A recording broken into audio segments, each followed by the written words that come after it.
gente, tudo bem? Espero que sim. Vamos continuar então o nosso conteúdo hoje com a acústica, né, que é um ramo da ondulatória onde nós tratamos mais especificadamente do som, certo? Então a aula de hoje ela vai se concentrar sobre o som, a gente vai estudar suas propriedades, a gente vai estudar a maneira como ele se propaga, a maneira como ele se constitui, né? Então a aula de hoje é buscando a gente ver esses detalhes que são aspectos inerentes de ondas ao estilo ondas que tem uma classificação como sendo de ondas mecânicas, né? Então a gente já viu algumas propriedades sobre as ondas, a gente viu que elas podem ser ondas mecânicas, ondas eletromagnéticas. O som especificadamente é uma onda mecânica, certo? E posteriormente nós estudaremos tipos de ondas que são especificadamente eletromagnéticas, né? Que nós vamos estudar a ótica, então nós vamos nos concentrar na luz, né, mais especificadamente ali dentro do espectro visível, né, e a gente vai estudar suas propriedades como sendo o nosso próximo conteúdo, né, até a gente finalizar esse segundo ano do ensino médio, beleza? Então vamos seguir, vamos começar a aula falando sobre acústica, né? O que a gente pode dizer sobre ela, né? Então é o ramo da física que estuda de como o som é produzido e propagado, né? A gente vai estudar basicamente os fenômenos sonoros, como a gente está vendo ali, a caixa de som que está produzindo uma vibração no ar é a maneira pelo qual nós conseguimos propagar o som, certo? O som, como sendo uma onda mecânica, ele precisa de um meio material para se propagar, né? E o meio material, no caso, é o ar, que a gente está falando aqui. Basicamente, sobre a gente entender a produção do som, pessoal, nós vamos falar aqui sobre... dar um exemplo, né, de uma lâmina oscilante, uma lâmina que tem um suporte de madeira, né, e ela pode ser colocada a oscilar. Essa onda, essa lâmina, ela pode produzir um som, certo? Um som com uma determinada frequência, com um determinado comprimento de onda bem especificado, dependendo da sua vibração, certo? E da sua constituição como matéria física. A gente percebe que o som ele é caracterizado por ser uma onda mecânica, então ele também precisa de um meio material para se propagar, e o meio material mais comum é o ar, né? Então a gente percebe aqui que essa lâmina vibrando, ela oscilando aqui, ela consegue fazer com que o ar se comprima em algumas regiões, né? E se torne rarefeito em outras, devido ao seu movimento, né? O seu movimento ali de oscilar na direção da direita vai acabar comprimindo o ar, né? Quando ele oscila para a esquerda, ele vai acabar tornando uma região ali de ausência, né, de partículas, né? Fazendo uma propagação de matéria, né? Fazendo com que a matéria se propague com uma determinada velocidade, uma onda, certo? Essa onda que está se propagando aqui, essa onda de matéria que a gente está observando, né? Ela vai ter informações a respeito da oscilação dessa lâmina, né? E isso pode, se estiver dentro da frequência do nosso ouvido, né? De sensibilidade do nosso ouvido, isso faz com que nós escutamos algum ruído, certo? Então a maneira de produzir som, né, é muito simples. A gente precisa só de um meio material que pode vibrar, e essa vibração pode ocasionar então dispersão das partículas do compressão, né, e deslocamento das partículas que constituem o ar, e isso vai produzir um som, né, se estiver dentro da frequência que nós conseguimos sensibilizar os nossos ouvidos, tá? Basicamente essa é a ideia. Então quando a gente coloca aqui, ó, por exemplo, e esse videozinho é bacana por causa disso, né? Porque a gente consegue colocar uma câmera dentro de um violão, né? E a partir disso a pessoa toca esse violão, né? E a gente consegue ver as cordas vibrando. E essa vibração das cordas, né, nada mais é do que poderia ser aquela lâmina, né, que vai deslocar partículas de ar, de acordo com a vibração dela. Claro que o violão tem uma caixa acústica que permite que esse movimento seja ainda mais amplificado. Essa é a ideia, certo? Mas é bacana a gente ver, né, que é a vibração das cordas que faz a constituição dessas dispersão dessas moléculas, né, dessas regiões aí com alta concentração de partículas e com baixa concentração que formam a onda, certo? É legal também de ver aqui as ondas estacionárias que são formadas, né? Bom, seguindo aqui a nossa aula, né? A gente percebe que o som, por ser uma onda mecânica, então ele é uma onda mecânica, ele precisa Ele não se propaga no vácuo. Então ele não se propaga no vácuo, certo? E por não se propagar no vácuo, né, ele precisa de um meio material. Esse meio pode ser líquido, gasoso ou sólido, certo? E cada um desses materiais, o som ele vai ter uma velocidade de propagação. A gente percebe aqui que no ar ele tem uma velocidade de propagação de 346 metros por segundo, na água 1498 metros por segundo, é muito rápido, né? Percebam. E nos meios sólidos essa velocidade aumenta mais, né? Porque a gente vai ter mais material para propagar esse som, né? As vibrações elas vão ser transmitidas de uma forma mais rápida, certo? Do que no meio líquido, onde as partículas estão mais separadas, e do que no meio gasoso, onde elas vão estar mais afastadas ainda, certo? Então, essa é a ideia do som e essas são as velocidades típicas. Então, se tiver um exercício onde envolve um meio que seja o ar, né, a velocidade de propagação é 346 metros por segundo. Se for na água, 1498 e assim por diante. Beleza? Bom, aí a gente já vai entrar nas qualidades sonoras, né? Como é que a gente pode demonstrar, como é que a gente pode qualificar o som com relação a algumas propriedades. A primeira propriedade que a gente vai falar aqui é a altura, né? Diferentemente do que a gente imagina, a altura ela não diz respeito ao volume do som, certo? Ao volume de ser mais alto ou ser mais baixo. A altura do som ela diz respeito à frequência desse som, certo? Então existem instrumentos que ao serem vibrados, né, ao serem utilizados, eles vão produzir sons mais graves ou sons mais agudos, porque a gente classifica a altura do som como sendo agudo com alta frequência e grave como sendo baixa frequência. Então assim, ó, um som agudo ele tem alta frequência, certo? E um som grave ele tem baixa frequência, certo? Então essa frequência que é emitida, né, ela pode variar de acordo com o instrumento, né, com a maneira como nós construímos o nosso sistema, certo? E percebam que a estrutura de um organismo também ela vai facilitar ou não a gente perceber sons mais graves ou sons mais agudos, né? A altura do som ela depende disso. Então uma voz masculina que vai ter cordas vocais em homens, né, que são constituídos em homens, a gente percebe que a frequência padrão de vozes masculinas são vozes mais graves, elas vão de 100 a 200 Hz. Uma voz feminina, que tende a ser uma voz mais aguda, a frequência, então ela vai de 200 a 400 Hz. Né? Óbvio que a gente pode treinar a nossa voz de maneira a alcançar frequências maiores, frequências menores. Né? Isso é treino. Tipicamente, né, pela constituição genética que nós temos, da estrutura do ser humano, né, as vozes masculinas tendem a ser mais graves do que as vozes femininas. Certo? Isso aqui é generalizado. Estamos generalizando algumas questões. Óbvio que pode aparecer, né, situações adversas, mas enfim, a tendência é essa. Então, a altura do som tem a ver com a frequência, né? É uma qualidade que diz respeito à frequência, se é um som grave ou se é um som agudo. Sobre a intensidade do som. Bom, daqui sim, gente. Daqui a gente vai começar a falar sobre como o som ele pode ser fraco ou pode ser forte, né? Um som fraco é que tem baixa amplitude. Percebam a amplitude desse som, né? A amplitude é aquela característica que vai do centro da região central de uma onda até seu pico, né? Então perceba que a amplitude desse som é muito menor que a amplitude deste outro som, certo? Ou seja, esse som aqui, apesar de ter a mesma frequência, estarem em mesma frequência, eles vão ser perceptíveis de maneira diferente porque a sua intensidade vai ser diferente. Nós podemos calcular essa intensidade sonora, gente. De que forma nós podemos calcular a intensidade sonora? A partir da energia que esse som ele tem, certo? Como é uma onda mecânica, ele envolve energia, certo? De vibração das moléculas. Com relação à área, porque assim, gente, um som, para ele se propagar, uma fonte sonora, né?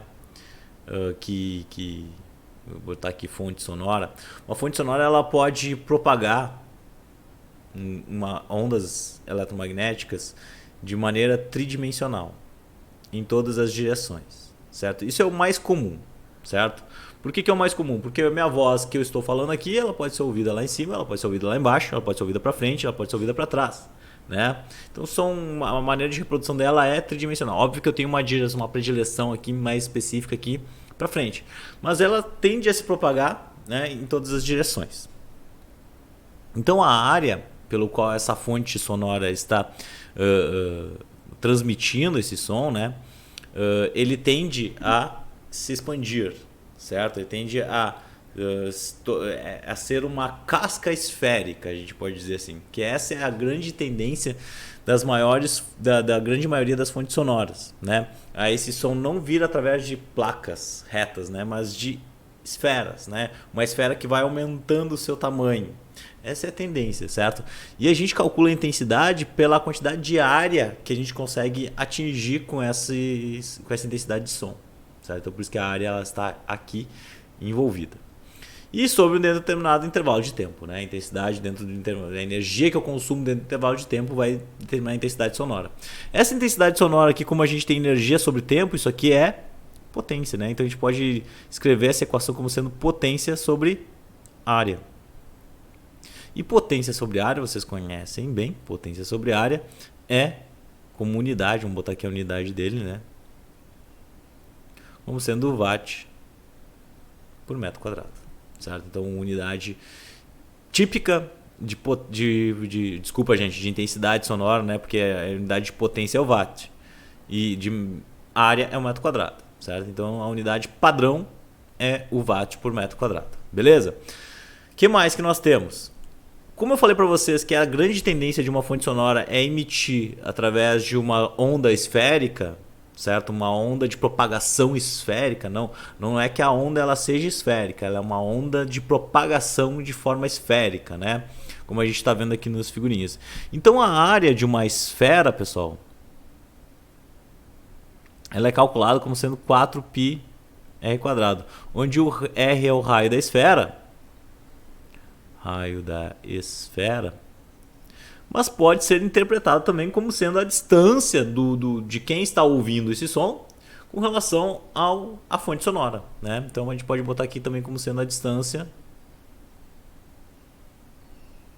com relação à fonte sonora, né? De quem capta esse som. A fonte sonora. Beleza? Então a gente pode dizer que nós podemos transformar essa equação da intensidade sonora como sendo uma relação de potência sobre 4πr², que é a área de uma esfera, né? Se a gente considerar que o padrão de transmissão de uma onda seja 4πr², uma esfera, né? A área de alcance dessa onda. Beleza? O que mais, gente? A gente vai falar sobre o limiar de audibilidade, né? Intensidade auditiva ou nível sonoro. O nível sonoro é calculado por esse beta aqui, como a gente está vendo aqui, que é uma letra grega que representa então esse nível sonoro, os decibéis, certo? Já vou deixar claro que nós temos duas equações para isso. Nós temos a equação que envolve o logaritmo aqui de i sobre 0, né?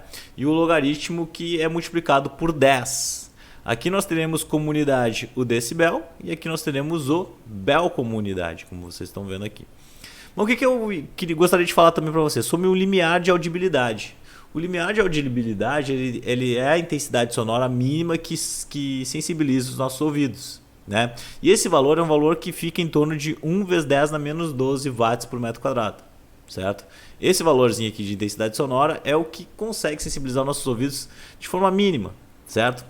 E nós temos um valor de que sensibiliza o nosso ouvido de forma máxima, que começa após esse valor dar dores e a prejudicar o nosso sistema auditivo, certo? E esse valor então ele vale em torno de 1 watt por metro quadrado. Beleza? Bom, pessoal, então como eu estava falando aqui sobre a escala logarítmica, né? Ela é uma escala que envolve, né, diferenças de valores de intensidade muito grande, tá? Então perceba aqui que nós temos uma relação de 1/10 na 12, né, e 1, certo? Que é uma diferença muito abrupta, certo? Então quando as coisas variam de uma forma muito drástica, a gente precisa usar uma relação logaritmo, tá? Para fazer isso. Basicamente, eu vou tentar mostrar para vocês como é que a gente faz essas contas, mas na calculadora científica ela já tem um botão ali que faz o logaritmo, certo? Então vocês não terão muitos problemas agora na física para calcular o logaritmo, tá? Da intensidade sonora. Na matemática, depois vocês vão aprender propriedades logaritmos, tal, etc. Mas eu vou passar alguma propriedade que for, eu vou passar aqui para vocês não se preocupem aqui durante os exercícios. Mas, basicamente, se eu for fazer o log de i sobre zero, eu vou dividir o i por i zero e vou clicar na tecla logaritmo, aqui tem uma tecla chamada log, certo? Que vai fazer essa conta automaticamente para nós. Então, basicamente, vocês não terão muitas dificuldades para calcular os níveis sonoros de sistemas, tá? Então, nesse cara aqui, gente, nós teremos a escala Bell, certo? Bell. E aqui, pessoal, nós teremos os decibéis. Então, se eu botar um 10 na frente, né, multiplicando essa relação aqui, nós teremos então uma mudança de escala, né? Nós teremos uma escala de decibéis, tá? Então, vocês têm que ficar atentos aí nos exercícios quando ele pedir Bell ou decibéis, né, para vocês calcularem, né, as intensidades sonoras, os níveis sonoros das coisas. Aqui, só para vocês terem uma ideia, né, dos valores de decibéis, aqui, ó, dB, isso significa os decibéis, certo? Nós temos aqui, por exemplo, uma biblioteca silenciosa, com sussurros, né, rolando, né? Nós temos 30 decibéis de nível sonoro, né? Uma sala de estar, uma geladeira, um quarto de trânsito, 40 decibéis, trânsito leve, conversa normal, escritório 50, ar-condicionado 60, aspirador de pó 70 decibéis, tráfego médio de cidade, né? Despertador 60 centímetros de distância, 80 decibéis, metrô 90 decibéis, caminhão de lixo, serra elétrica, furadeira, pneumática, aquele som que já começa a incomodar a gente, 100 decibéis, fone de ouvido no talo, né? Que é muito prejudicial muitas vezes, tá? Então cuidem muito do fone de ouvido, porque isso vai diminuindo a sensibilidade e pode dar efeitos, né, como, por exemplo, surdez ao longo da nossa idade, né, se a gente costumar ouvir fone de ouvido com valor muito alto, né, 110 decibéis. Um concerto de rock, 120 decibéis na frente das caixas, né, nunca é recomendado, então. Uma espingarda de caça, decolagem de avião, né, por isso que essa galera que trabalha em aeroportos, né, eles trabalham lá com proteção auricular, né, porque trabalha ali com decolagem de avião, a jato, né, 140 decibéis no ouvido é extremamente irritante e extremamente prejudicial. Lançamento de foguete, carro de Fórmula 1, 180 decibéis, né? Então essa galera que tem que estar com proteção para trabalhar nesses locais, porque 180 decibéis é muita coisa. Gente, aqui ó, 90 para 100 já é problemático, tá? Já é bem problemático. Então a gente, o ideal é ficar abaixo disso, né? Viver num mundo onde nós estamos abaixo disso. Eu acredito que uma sala, ano que vem, se tudo der certo, nós estamos voltando aí, né?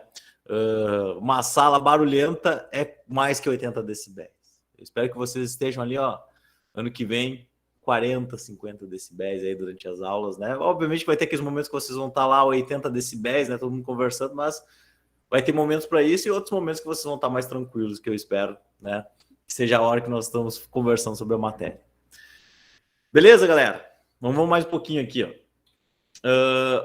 Sobre ainda qualidades do som, sobre o timbre, tá? Então, a gente viu, nós temos a altura, que diz respeito à frequência, né? Alta frequência, som agudo, baixa frequência, som grave, tá? E nós temos aqui uma coisa chamada timbre. O que é o timbre, tá, gente? O timbre, ele vai depender do modo como ocorrem as vibrações da fonte sonora. Isso é o formato das ondas sonoras. Então, olha só, gente. Como é que a gente consegue, né, saber que tem uma nota sendo tocada por um violão, uma mesma nota tocada por um clarinete, uma mesma nota tocada por um piano, uma mesma nota tocada por uma... Deixa eu pensar, por um trompete. Todos esses instrumentos tocando a mesma nota e a gente consegue distinguir que essa nota está sendo tocada por um trompete, por um violão, etc. Né? Como é que a gente é capaz de distinguir isso aí? A gente só é capaz de distinguir isso por causa do timbre. Cada instrumento, cada pessoa vai ter um timbre de voz, um timbre de som sendo emitido, certo? E isso vai depender muito das características que é formado esse instrumento ou as cordas vocais dessa pessoa, né? Cada pessoa vai ter um formato de cordas vocais. Cada instrumento tem um comprimento de corda, tem uma caixa diferente, né, de propagação dessa onda. Então, tudo isso influencia na maneira como a onda é formada, certo? Então, por exemplo, aqui ó, nós temos um exemplo de uma onda formada por um diapasão. Percebo que é uma onda sem qualquer distorção, certo? É uma onda bem redondinha, bem bonitinha, perfeito. Então, a gente está aqui produzindo uma nota Lá, certo? Uma nota musical Lá, certo? O violino, por apresentar seus aspectos, suas características, né, na sua constituição da sua produção do seu som, né, ele vai produzir algumas reflexões internas ali, etc, né, e ele vai produzir uma nota Lá também, com a mesma frequência, porém com modificações, né, que vai formar o timbre do violino, certo? Um piano, ele vai produzir a mesma nota Lá também com as suas especificações, certo? Então, cada instrumento, devido às suas, seu formato, ele é capaz de produzir as frequências originais, né, as frequências normais de produção de música, né, como as notas musicais, Lá, Dó, Ré, Mi, Fá, Sol, Lá, Si, certo? Com as suas especificidades do instrumento, né, que vai produzir ondas com formatos diferentes, certo? Ondas que produzem a mesma frequência, ou seja, elas vão produzir as mesmas notas, certo? Porém, com características diferentes, certo? Vão soar diferentemente nos nossos ouvidos. Essa mudança na forma como a onda se propaga, ela muda a maneira como nós percebemos o som, certo? Então, olha só, a maioria dos sons produzidos pelos instrumentos musicais, no entanto, é uma mistura de som fundamental, né, que nós chamamos de primeiro harmônico, com uma série de outros sons de maior frequência, denominados sons harmônicos, que são perfeitamente audíveis, né? Então, o som, né, produzido por um instrumento, ele é produzido lá com uma frequência bem especificada, né? Ele produz lá a nota Lá, por exemplo, certo? Só que ao mesmo tempo que vem o Lá, gente, vem um monte de harmônicozinhos, né, que podem ter frequências diferentes, assim, que são bem com uma intensidade bem menor, certo? Onde por exemplo, aí vai ficar mais audível o Lá. Só que essas outras frequências, elas influenciam de forma, muitas vezes, a produzir um som um pouquinho mais distorcido, como é o caso do violino aqui. Vocês estão vendo ali que tem um monte de ruguinha, né? Essas ruguinhas são devido a esses harmônicos que aparecem aí junto com a nota fundamental, tá? Bom, só para vocês terem uma ideia, e mostrar para vocês como que a gente pode mudar o timbre dos instrumentos, né?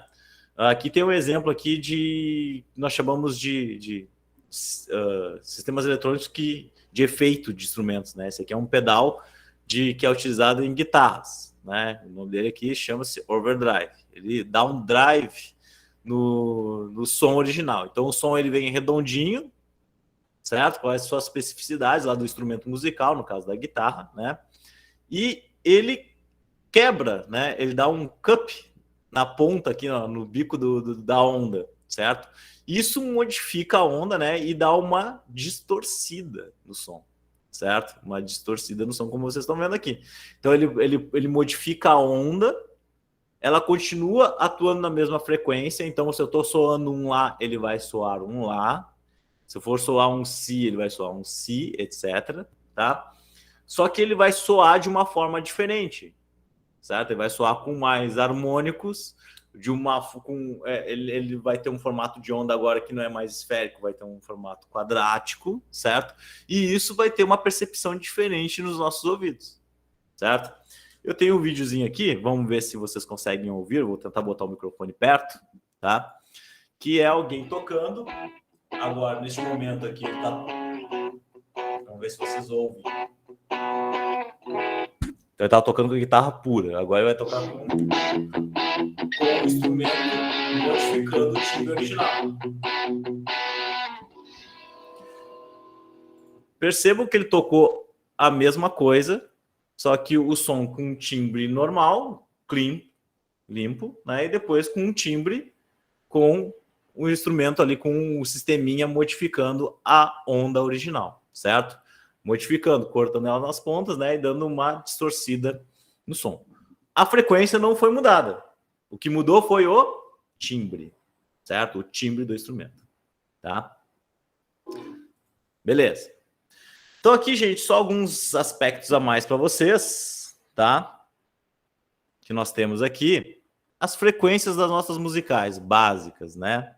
Então aqui só para vocês terem conhecimento e algum exercício também pedir, né? Algumas notas musicais, falar sobre alguma nota musical, vocês precisarem pegar a frequência dela, tá aqui uma tabela para vocês, tá? Uma coisa muito comum, pessoal, é, por exemplo, assim, ó. Vocês podem pensar, nós temos, essas são as notas musicais básicas, né?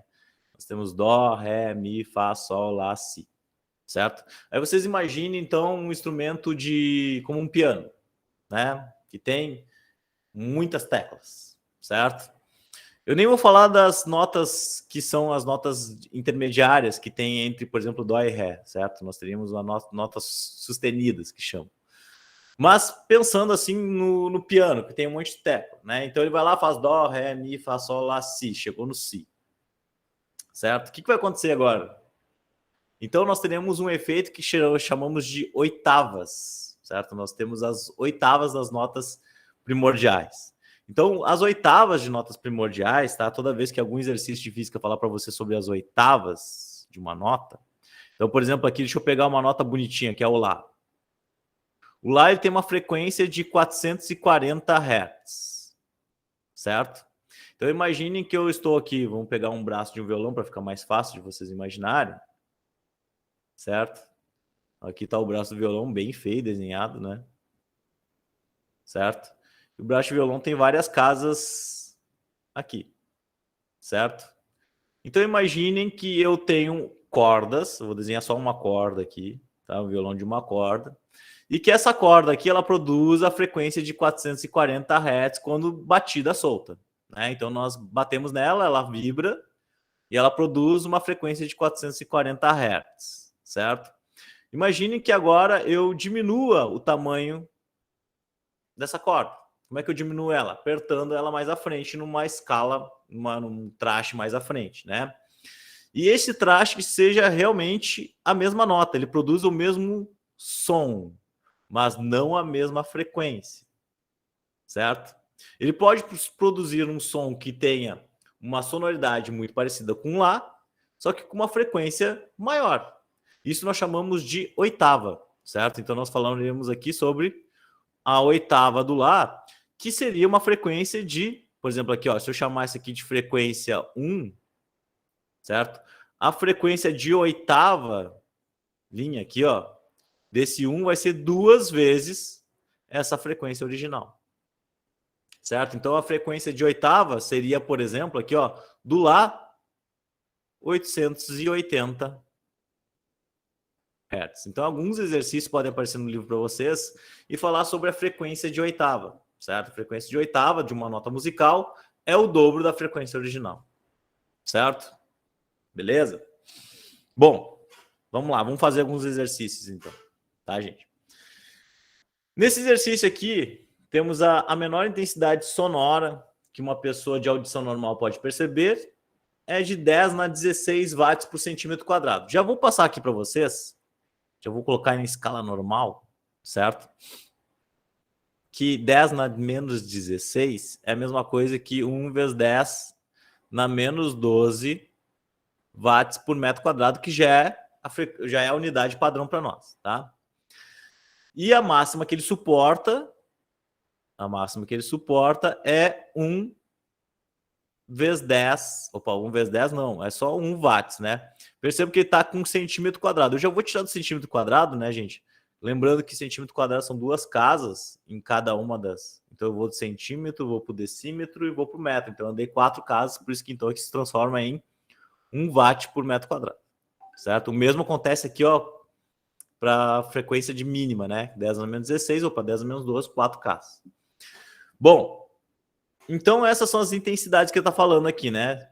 Quando já se começa a sentir dor, 1 watt por metro quadrado. Uma fonte sonora de pequenas dimensões emite um som que um bom ouvinte percebe até uma distância de 100 km, certo? Então, um bom ouvinte, a 100 km de distância, consegue enxergar, ouvir um som com essa intensidade. Determine, desprezando as dissipações da propagação e considerando π igual a 3, a potência da fonte sonora E na letra B, a distância da pessoa à fonte quando ela começa a sentir dor. Quando ela começa a sentir a intensidade de 1 watt por metro quadrado. Tá? Então vamos resolver isso aí. Gente, na letra A, para a gente descobrir a potência, a gente vai usar aquela equação potência sobre A, né? Onde A é a área. Só que isso aqui é uma intensidade, né, de uma fonte sonora que emite sons esféricos, né? Padrão. É o padrão, como eu disse para vocês. Então isso aqui vai ser I P sobre 4π vezes R ao quadrado. Onde R quadrado é a distância, né? A distância da fonte sonora, como eu disse para vocês anteriormente. Então, se a pessoa aqui tem 10 na menos 12, quando está a 100 km de distância, vamos ver qual é a potência desse negócio. Então, nós estamos 100 vezes 10 na 3. Por que 100 vezes 10 na 3, gente? Porque nós estamos 100 km, nós precisamos passar isso aqui para metros, certo? Então, ó, o R, que é a distância, 100 quilômetros, passando para metros, aqui fica 100 vezes 10 na 3 metros. Então, vamos lá, ó. Como é que fica? Vou botar aqui em cima, tá, gente? 1 vezes 10 na menos 12, que é igual a potência. Já vou fazer essa conta aqui embaixo, ó. Vou começar pelo 100 expoente na 3 elevado ao quadrado, tá? Isso aqui dá 1 vezes 10 na 10, vezes 4, vezes π. Isso aqui dá 1,25. Vou botar aqui embaixo o resultado, depois vocês confirmam na calculadora de vocês também. 1,25 vezes 10 na 11. Vezes 10 na 11, certo? Então a potência dessa fonte sonora vai ser 1 vezes 10 na menos 12. Esse valor aqui passa aqui para cima multiplicando, isso aqui vezes 1,25 vezes 10 na 11. Então a gente vai ter a potência sonora desse cara aqui. Então isso aqui é 1 expoente na menos 12 vezes 1,25 expoente na 11. Isso aqui dá 0,125. 0,125 watts de potência dessa fonte sonora. Certo? Beleza? Vamos ver qual é a distância que começa a doer, né? Começa a causar dor, que é quando a intensidade vai a 1 watt por metro quadrado.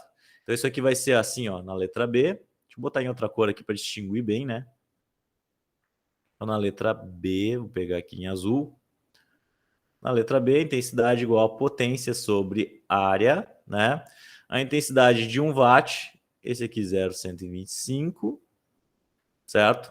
Aqui fica 4 vezes π, vezes a distância ao quadrado. Aqui a gente vai dar uma diferença, possivelmente, aqui, ó, se vocês usarem o π igual a 3, porque eu usei o π da calculadora, tá? O π da calculadora, ele não arredonda, ele vai todas as casas decimais. Mas isso aí não é grandes problemas para nós. 4π vezes r ao quadrado. Eu quero descobrir a distância, né? Então é o r. O que eu vou fazer? Eu vou inverter esses dois aqui, ó, o 1 e o 4πr quadrado. Então fica 4πr quadrado, 0,125 divididos por 1, né? Isso aqui não muda. Então fica r quadrado, 0,125 divididos por 4π, certo? Então quanto é que dá isso aqui? Eu não vou arredondar também de novo, tá, gente? Eu vou fazer padrão. 0,125 divididos por 4, divididos por π, vou usar o π da calculadora. Isso aqui dá 0,099, certo? Então a distância vai ser a raiz disso. Então extraímos a raiz. Extrai a raiz desse cara aí. Isso aqui dá 0,01. Vou arredondar aqui, tá? 0,01 metro. Então, quando a gente está essa distância aqui, basicamente, né, 1 centímetro, a gente vai ter dor dessa fonte sonora pela intensidade dela, tá? Basicamente, esse é o exercício. Viram? Eu utilizei a equação, considerei que a fonte sonora emite ondas esféricas, tá? E a partir disso a gente resolveu o exercício. Vamos mais um aqui. Qual a intensidade sonora em decibéis no ouvido quando a intensidade do som é igual a 0,5 vezes 10 na menos 6, porque aquilo ali é um micro, então a intensidade sonora é 0,5 microwatt por metro quadrado. Isso aqui é a mesma coisa, gente, que 0,5 vezes 10 na menos 6, tá? Watts por metro quadrado. Lembrem, como é que a gente calcula a intensidade em decibéis? Em decibéis é 10 vezes o log do I sobre o I de referência, que é o I de limiar dos nossos ouvidos, né? O I de limiar dos nossos ouvidos, 0, é 1 vezes 10 na menos 12. Certo? Watts por metro quadrado. Beleza? Então, quantos decibéis vai dar isso aqui? 10 vezes log de 0,5 vezes 10 na menos 6 sobre 1 vezes 10 na menos 12. Então, façam aí, ó. B, 10 vezes log, certo? Agora a gente faz a divisão. Quanto é que dá isso aqui, ó? 0,5 expoente na menos 6 divididos por 1 expoente na menos 12. Isso aqui dá 5 vezes 10 na 5. 5 vezes 10 na 5, tá, gente? 5 vezes 10 na 5. Confiram aí. Ou 500 vezes 10 na 3, como tá aparecendo aqui para mim, tá? Então isso aqui é 10. Vocês vão apertar a tecla log, certo? Achar a tecla log na calculadora de vocês, vão botar esse resultado aí e vão ver quanto é que dá. No meu deu 5,6, 5,69. 5,69, tá? Arredondando. Então, meu beta, meus decibéis, vai ser 10 vezes 5,69, isso aqui dá 56,9 decibéis. Então, nesse caso aí, nós temos uma intensidade sonora de 56,9 decibéis ou 57 decibéis, tá? Beleza? Vamos fazer mais um aqui, ó. Qual é o nível de intensidade sonora das proximidades de um bate-estacas? Então, essa aqui é a letra A. Vamos fazer a letra B agora. De um bate-estacas, quando a intensidade do som é de 5,73 vezes 10 na menos 5. Mesma ideia, galera. Mesma ideia, tá? Beta, 10, faz o log. Né? Agora de 5,73 vezes 10 na menos 5 sobre a referência do nosso ouvido, que é o mínimo som que a gente consegue ouvir. 1 vezes 10 na menos 12. Então, este beta vai ser, então, 10 vezes o log 5,73 expoente na menos 5 divididos por 1 expoente na menos 12. Isso aqui dá 5... Ah, dá um número grande. Isso aqui dá 57,3 vezes 10 na 6. Vou fazer o log disso, né? Vamos fazer o log. Então, isso aqui vai ser o log desse resultado. Isso aqui dá 10 vezes 7,75 ou 76, arredondando aqui, né? Já que tem um 8 na frente depois, já vou arredondar para 7,76 vezes 10. Isso aqui vai dar, então, 77,6 decibéis do batistaca, né? O batistaca, então, ele emite um som com intensidade de 77,6 decibéis, tá? Vamos mais um exercício. O nível sonoro, dados em decibéis, é uma intensidade padrão de referência EI, tá? A intensidade em watts por metro quadrado do som cujo nível está sendo calculado, né? Se o nível sonoro de um murmúrio a 1 metro de distância é de 20 decibéis e de um forte grito à mesma distância de 70 decibéis, a razão entre I2 e I1 das intensidades dos sons é... Então, assim, galera, para fazer esse exercício, né, a gente sabe que o B ele vai ser, então, o 10 log da intensidade sobre a intensidade de referência, certo? Só que como eu tenho dois valores de decibéis, né, nós temos aí o B1 menos um B2, certo? Que são, ou não, vamos fazer um delta, né? Para ficar mais bonito. Um B2 menos um B1, certo? Um valor final menos um valor inicial, certo? De diferença entre 2 decibéis. A gente pode relacionar aqui, a gente pode modificar um pouco essa equação de forma a escrever que isso aqui é 10 vezes o log do valor I2, do grito, sobre o valor de referência que seria um murmúrio. Certo? Sobre 1. Certo? Então a gente pode modificar isso aí, tirar o valor de referência do nosso ouvido e botar como referência o murmúrio. Certo? Essa é a diferença que a gente fez. E aí, a partir disso, calcular qual é essa razão entre I2 e menos I1, I2 sobre I1. Porque o B2 vale 70 decibéis, o B1 vale 20 decibéis, isso aqui dá 10, log de I2 sobre I1, certo? Então a gente fica com 50 decibéis, isso aqui é 10 vezes o logaritmo de I2 sobre I1. Como é que fica isso aqui, gente? Olha só, passa esse 10 que está multiplicando esse log, né? A gente não pode desmembrar o log ainda, né? Então esse 10 vai passar dividindo, então fica 50 por 10.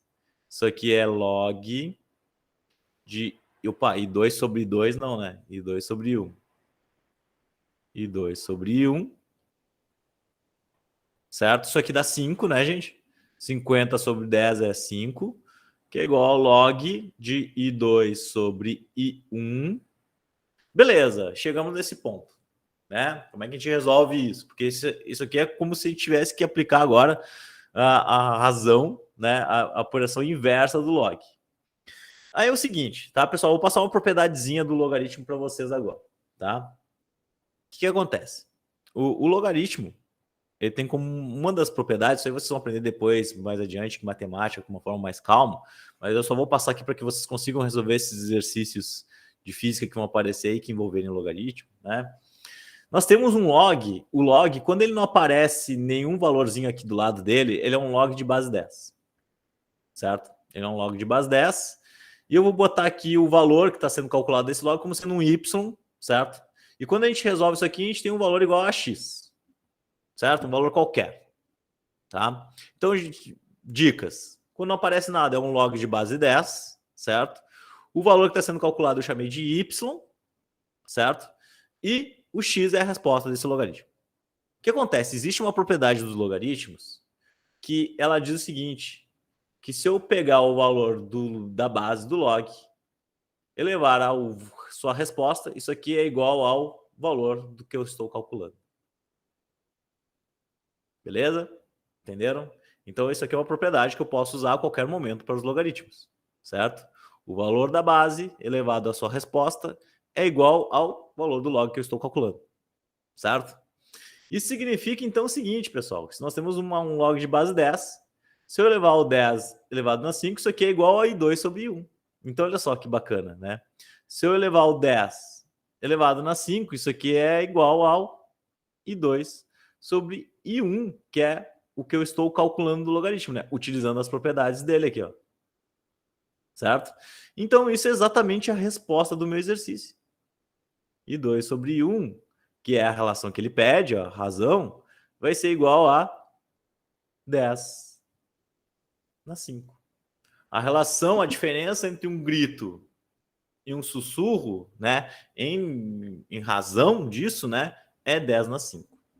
Certo? 10 na 5, lembrando que isso aqui é 1 mais 5 zeros, né?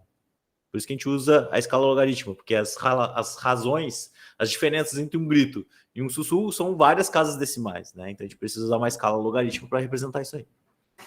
Beleza? Enfim, novamente, sabendo essa propriedade aqui e sabendo usar o botão do logaritmo na calculadora, vocês conseguem resolver qualquer exercício de física, tá? Sobre isso. Mas também, na hora de fazer o exercício, se pintar alguma dúvida, vocês podem me chamar e eu dou um cursinho básico aí de logaritmo ou de calculadora rapidão, express. Tá, gente? De boa, vamos lá. Seguindo. Gente, sobre cordas vibrantes, tá? Então, é muito comum aparecer exercícios para nós, novamente, né, na acústica, que envolvam instrumentos de corda ou instrumentos de sopro, tá? Eu tive que escolher um deles para retirar, né? Eu escolhi manter os instrumentos de corda, que são mais comuns, são mais fáceis da gente compreender do que os instrumentos de sopro, que são um pouquinho mais complexos, porque tem instrumentos de tubo aberto, instrumentos de tubo fechado, né? Mas é um ramo da física que, se vocês se interessarem, vocês podem dar uma lida lá no livro, tá? Eu não vou cobrar isso aí em avaliações, eu vou cobrar apenas os instrumentos de corda, tá? Bom, basicamente, o que nós temos aqui é que nós podemos, como eu disse para vocês, né, quando a gente emite uma nota musical, essas cordas podem vibrar através de ondas estacionárias, certo? Ondas estacionárias. E as frequências, né, elas podem ser obtidas por uma relação aqui, por exemplo, da primeiro harmônico, como sendo a velocidade de propagação sobre 2 vezes o comprimento da corda, certo? Comprimento da corda. A gente pode, assim como o segundo harmônico, né? Aí a gente tem um valor aqui, ó, que vai entrar, que é 2 vezes, né? A gente vai botar o segundo harmônico aqui na frente. Terceiro harmônico a gente põe um 3 na frente. Quarto harmônico a gente coloca um 4 na frente, assim por diante. Beleza? Eu quero que vocês olhem para essa equação, tá? Essa equação diz respeito à frequência, tá? E o comprimento de onda é a velocidade de propagação da onda na corda.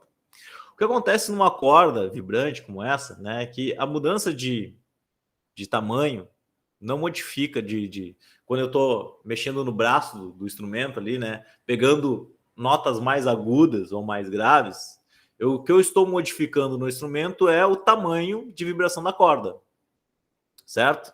Se eu pegar mais abaixo aqui, deixa eu pegar aqui um laser, pegando notas mais abaixo aqui, eu estou pegando notas que fazem a corda vibrar num tamanho menor.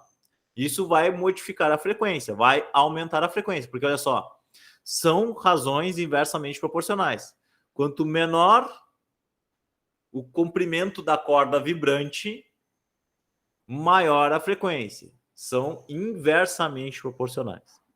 A velocidade do som na corda, ela depende da tração e da densidade linear. Só que a corda ela não muda essa densidade linear, né? E a tração na corda é dada lá pelo como ela é apertada lá nas chaves, lá no braço do instrumento. Então esse V ele não costuma modificar muito. O que vai mudar para a modificação da frequência da onda produzida na corda? A distância.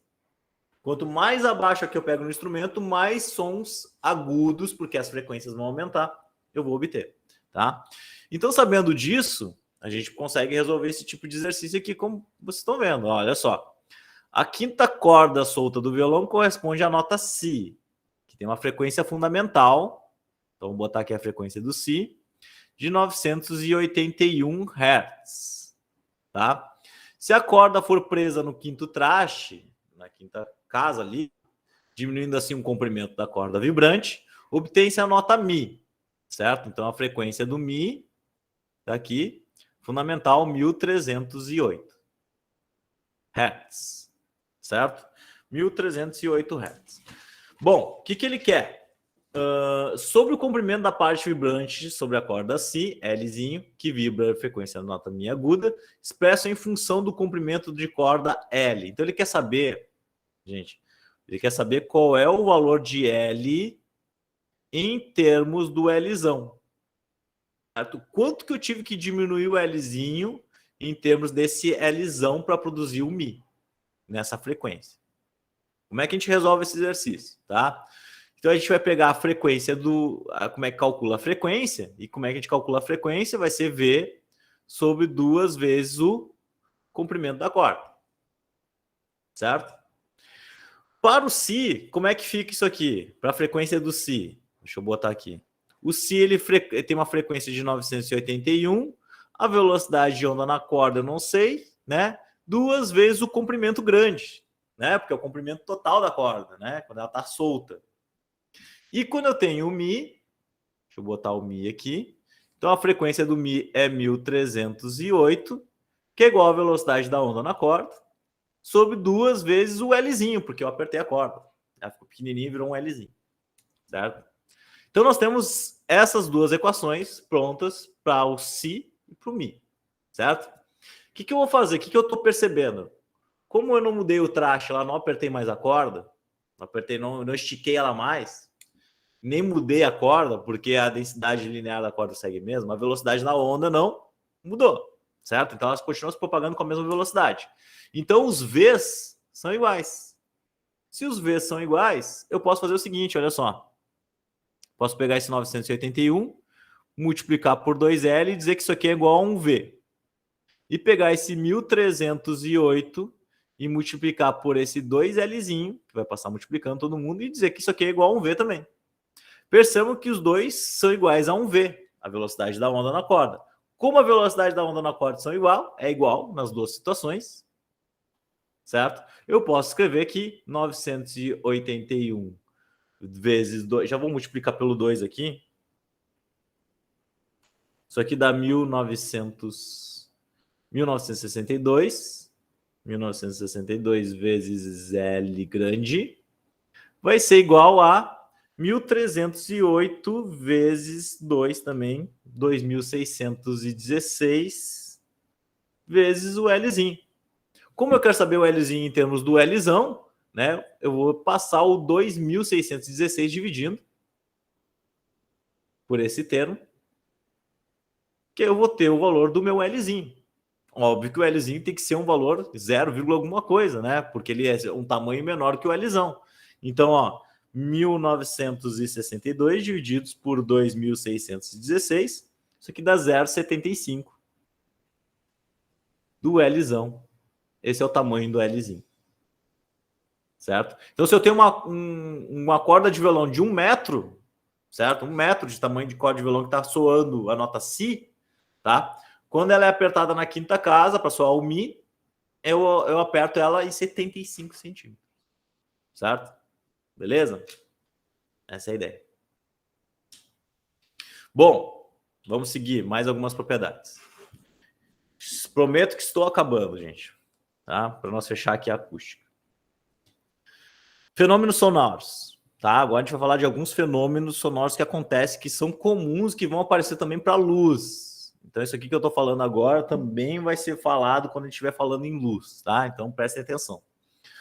Sendo o som um fenômeno ondulatório, a flexão, a refração, a difração, a ressonância e a interferência são fenômenos apresentados pelas ondas sonoras, obedecendo às leis e condições de qualquer tipo de onda, tá? Então, como eu falei, esses fenômenos, principalmente reflexão e refração e difração, a gente vai estudar bastante ainda com a luz, tá? Quando a gente fala em reflexão de ondas sonoras, é muito comum a gente falar sobre reverberação, tá? E o que é reverberação? É a persistência de um som, deixa eu pegar aqui um pointer, persistência de um som depois de ter sido extinta sua emissão por uma fonte. Isso é muito comum ter em teatros, né? Em teatros com boa acústica, tá? Então, tu tem uma fonte sonora, que pode ser alguém que fala, né? Alguém fazendo uma apresentação teatral, né? Se esse teatro tem uma boa acústica, a pessoa que fala lá, ela vai reverberar o seu som. Esse som ele vai ser permitido que ele vibre por muito mais tempo e que esse som seja captado por pessoas em distâncias maiores. Ou que esse som ele tenha um aumento da sua intensidade. Certo? Isso, então, diz respeito à reverberação. Certo? Um bom engenheiro acústico, né, ele vai produzir um teatro, né, vai construir um teatro onde a reverberação seja boa, tá?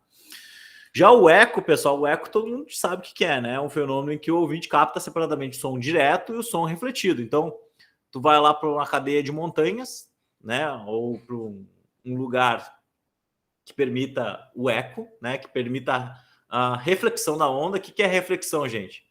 Eu não sei se eu comentei isso, mas o próprio nome já meio que diz, né? Tu emite o som, certo? O som ele vai se propagar, vai colidir em alguma região e ele vai retornar, certo? Isso é reflexão. O eco, então, tu emite som, tu ouve teu som, tu emitiu aqui, tu já ouviu, tridimensional, né? Ouviu, e o som ele se propaga, ele reflete, ele retorna para os teus ouvidos, certo? Isso é o eco. Então tu fala uma coisa, né? Tu fala, sei lá, física, né? Aí depois de um tempo tu ouve física, naquele fenômeno que é muito comum. Todo mundo já deve ter sentido alguma vez o eco em alguma situação, tá? A refração, como vocês viram, o som ele tem uma velocidade de propagação no ar e uma velocidade de propagação na água, certo? Então, toda vez que a gente emite um som e esse som ele é transmitido para outro meio, ele muda a sua forma de propagação, certo? Ele muda o seu comprimento de onda, certo? Ele muda o comprimento, lambda e V mudam e a frequência se mantém constante, certo? Então esse é o fenômeno de refração, é quando o som ele muda de um meio para outro, certo? Ele muda de um meio para outro. Difração. A difração, pessoal, é um fenômeno pelo qual a onda ela consegue contornar obstáculos, certo? Então toda onda ela tem a capacidade de contornar obstáculos. Por isso que a pessoa, quando está do lado do muro e ela fala, né, a pessoa que está do outro lado ela consegue ouvir. Por quê? Porque o som ele consegue contornar e chegar até a outra pessoa que está do outro lado do muro, certo? Isso é um fenômeno de difração. Então aqui nós temos um exemplo lá de uma fenda, né? A fenda em amarelinho aqui, a onda, frente de onda chegando, e essa onda ela acaba se modificando o seu formato, certo? Para poder contornar. Então ela eram ondas paralelas, né? E elas se tornaram ondas circulares. Isso é um fenômeno muito comum da difração, certo? Para a gente observar essa mudança de aspecto da onda, né? A gente tem que fazer obstáculos, né? Como por exemplo essas fendas. Nessas fendas a gente consegue observar bem essa mudança de aspecto das ondas, tá? Isso aí então é a difração, capacidade de contornar obstáculos das ondas.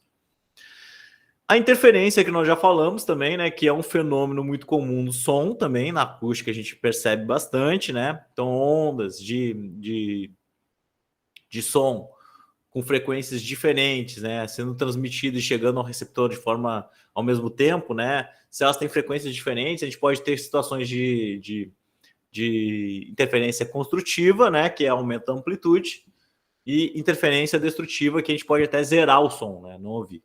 Isso é muito comum, pessoal, e quando o instrumento, por exemplo, está desafinado, né, onde as frequências acabam se aniquilando e tu ouve um batimento no instrumento, né? O som ele vai e volta, tá? Isso é um batimento e é um fenômeno causado também por uma interferência, no caso, destrutiva, onde ela está destruindo certas partes da frequência, né? E tu ouve um batimento, né? O som vai e volta.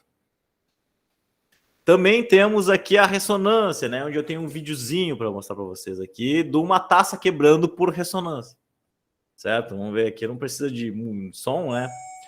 Vou até tirar o som, porque o som é bem agudo, né? E ele está mostrando aqui, ó, a taça vibrando por ressonância. Alguém está emitindo um som, certo? Esse som tem a frequência de ressonância das partículas dessa taça de cristal. E ela, por ressonância, começa a vibrar, aumentar a sua intensidade. Tá aqui, ela quebra. Então, aquela coisa lá da pessoa cantar e realmente quebrar uma taça, ela pode acontecer, como vocês estão vendo aqui, né? Só que essa frequência tem que ser a frequência de ressonância deste material, tá? Vamos mais um aqui. E chegamos no efeito Doppler. O efeito Doppler é muito legal. O efeito Doppler, então, é um efeito quando nós temos uma fonte sonora em movimento, tá? Quando uma fonte sonora está em movimento, o efeito Doppler ele aparece. O que vai acontecer? Quando essa fonte sonora está se aproximando da pessoa, a gente vai ver isso aqui, ó. A gente vai ver uma frequência maior do som. Ou seja, quando a fonte sonora está se aproximando, nós temos um aumento da frequência, nós temos um som mais agudo, certo? Então aqui essa pessoa aqui está ouvindo o som de uma forma mais aguda, certo? A fonte sonora, quando ela está se afastando, a gente vê uma frequência menor. E por razão, nós teremos um som mais grave. Então esse é aquele famoso efeito da ambulância passando pela gente. A ambulância ela está vindo na nossa direção a todo vapor, né? Rápido, certo? A gente começa a ouvir aquele som da sirene bem agudo, e aí ele passa por nós e ele fica um som grave. Então, se vocês não sabiam disso, prestem atenção na próxima vez que vocês virem um carro do corpo de bombeiros ou uma sirene de uma ambulância ou da polícia passando por vocês, né? Vocês vão ver que quando a fonte sonora está vindo, ela vem com um som mais agudo, ela passa por vocês e ela se torna um som mais grave, certo? Então é um efeito muito comum e esse efeito nós chamamos de efeito Doppler, tá? E o efeito Doppler, gente, nós podemos calcular essas frequências, certo? Então o que nós temos aqui? Olha só, esse aqui a gente vai ter que prestar atenção.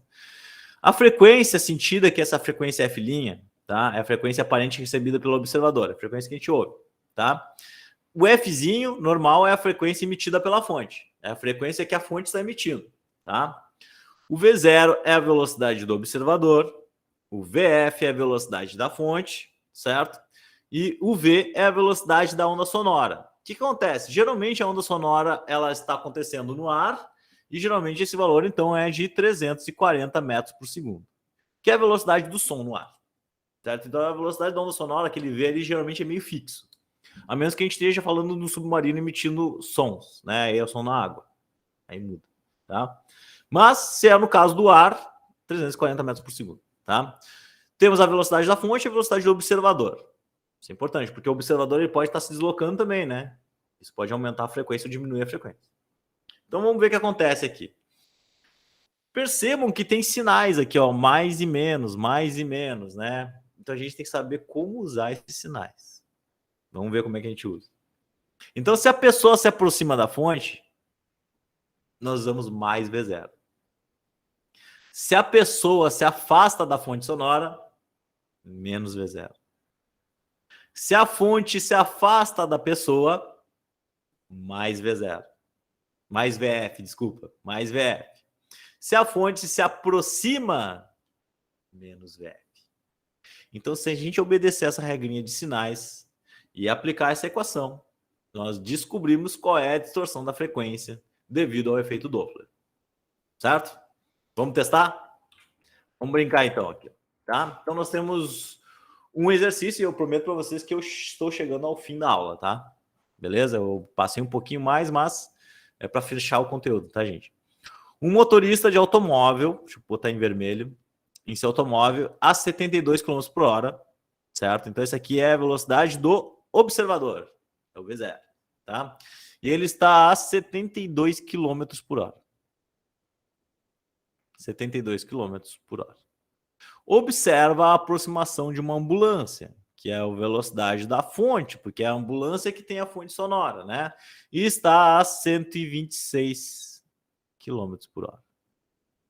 A sirene da ambulância emite um som com frequência de 700 Hz. Determine, então a frequência da fonte da sirene é 700 Hz. Determine a frequência do som aparente percebido pelo motorista do automóvel. Tá? Então, o que está acontecendo, gente? Tem uma ambulância, certo? Ambulância com a sua sirene, certo? Emitindo som. E aqui está o outro motorista, com o seu calhambeque. Tá? É um carrinho pequenininho aqui. Os dois têm velocidade, tá? Um tem 72 km por hora, o outro tem 126 km por hora. Vamos calcular aqui, ó. 72 divididos por 3,6 para achar em metros por segundo. Isso aqui dá 20 metros por segundo. 20 metros por segundo. E 126 divididos por 3,6. Isso aqui é 35 metros por segundo. 35 metros por segundo. Beleza, então essas são as velocidades. Vamos calcular então a frequência.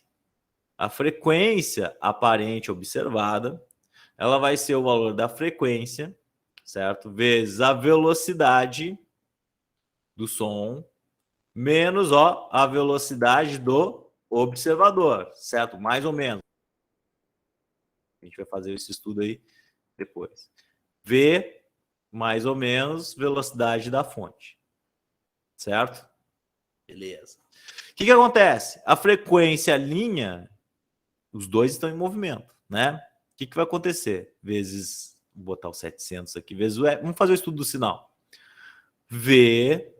Agora, é mais ou menos. Vamos ver de novo. O observador, o que está acontecendo com o observador? Ele está se aproximando, né? Então, quando a pessoa se aproxima, é mais. Então, a fonte está se aproximando, beleza? Então, é mais. Então, vamos botar aqui, ó, mais V0. A ambulância vai passar, ela está mais rápida, né? Então, é 126, 72 km por hora, vai passar.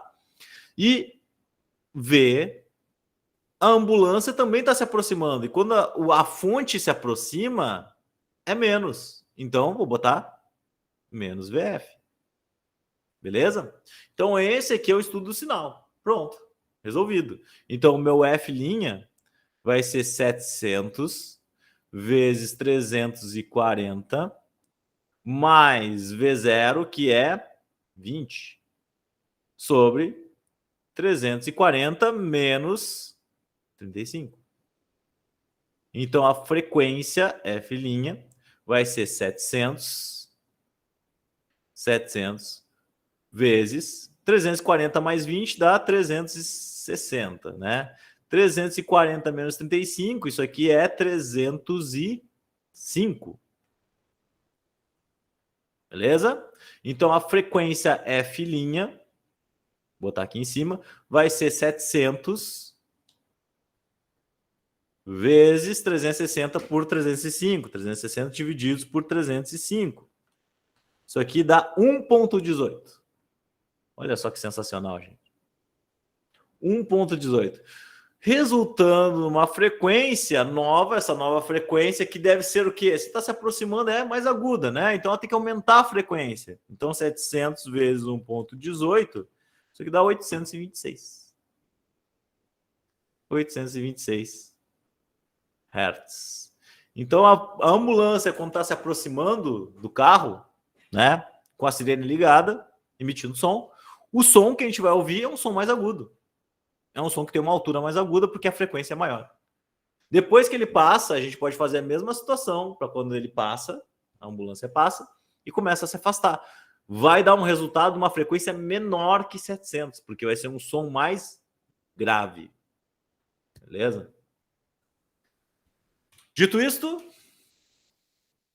tá aí os exercícios, pessoal, para a semana. Façam o exercício do violão, né? Um avião. Tem aqui, ó, fonte putiforme, decibéis, nível de intensidade, né? Então, vários exercícios aí para vocês resolverem, tá, gente? Aqui tem, ó, efeito Doppler com avião, tá? Então, façam esses exercícios aí, entreguem, não se esqueçam, tirem dúvidas, se for o caso, tá? Se vocês quiserem aula extra, podemos combinar, tá? Durante aí, antes da avaliação da semana que vem, tá? Mas façam tudo. Não são exercícios complicados, não são coisas complexas. Tenho certeza que vocês vão tirar de letra aí e vão conseguir resolver. Mas, pintando a dúvida, falem comigo.